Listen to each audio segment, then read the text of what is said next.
Selamat malam. Tanda-tanda kiamat sudah dekat, ya.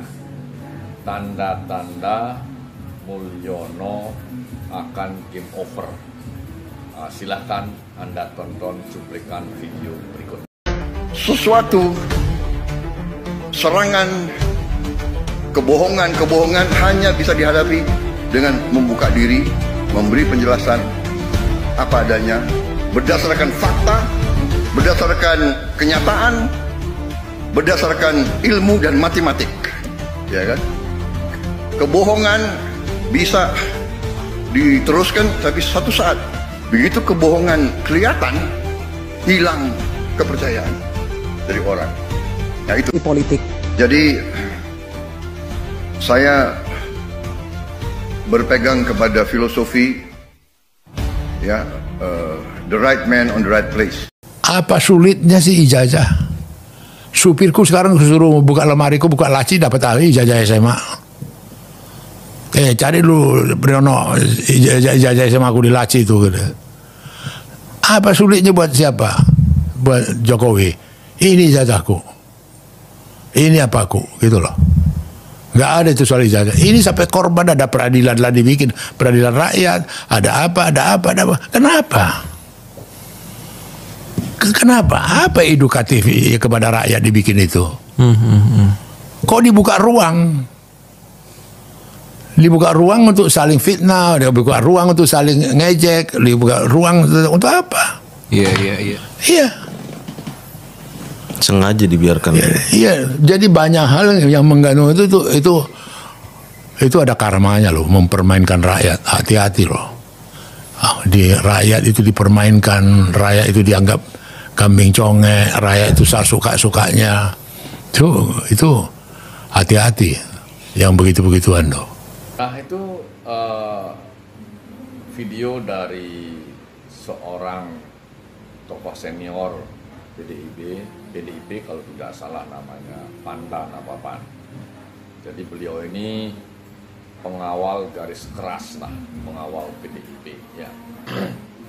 Jadi banyak hal yang dia ketahui tentang PDIP, termasuk orang-orang yang ada di dalamnya. Ya. Salah satunya sepak terjang Mulyono, ya.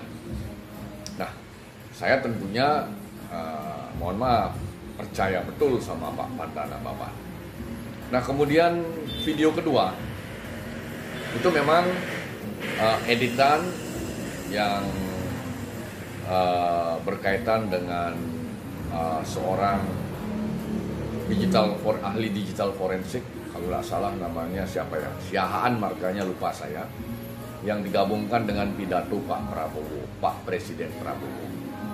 Nah, kedua video ini sudah mengarah ke satu orang tertentu, ya, yang pada dasarnya mungkin benar anggapan publik mayoritas, ya, karena saya sendiri meskipun banyak orang mengatakan kaum 58, tapi saya salah satu, boleh dong, saya tidak percaya dengan 58 karena saya tidak menemukan hitungan matematis 58 itu. Saya memprediksi angka 58 itu sebenarnya 47, maksimal 47. Bahkan ada orang yang memprediksi hanya 38 justru. Nah, terlepas dari hal itu, yang ingin saya sampaikan pada konten malam hari ini, bahwa tanda-tanda Mulyono akan game over itu sudah ditunjukkan oleh dua video tadi, salah satunya. Kemudian salah duanya, indikator kedua, beberapa hari ke depan, kalau tidak salah tanggal 15, banyak orang dari mana-mana, dari luar daerah yang akan menggeruduk Rektorat Gadjah Mada tanggal 15 April kalau tidak salah. Nah, ini mereka sudah berbekal dokumen-dokumen dan kemampuan mereka masing-masing.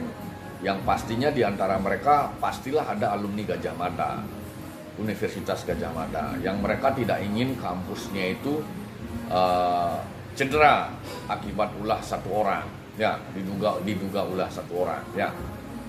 Nah, kemudian setelah penggerudukan ke Rektorat Gadjah Mada tanggal 15, akan dilakukan penggerudukan juga oleh mereka itu ke Oslo, ke rumahnya Mulyono.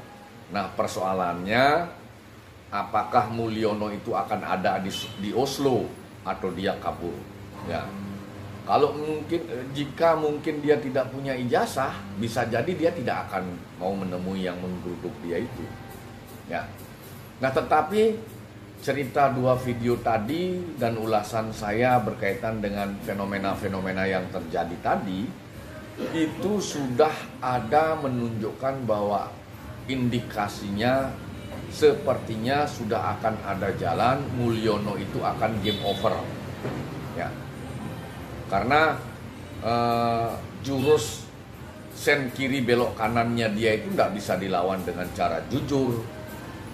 Siapapun dia, apabila berhubungan dengan Mulyono ini menggunakan dengan cara jujur, matilah, mati kutu.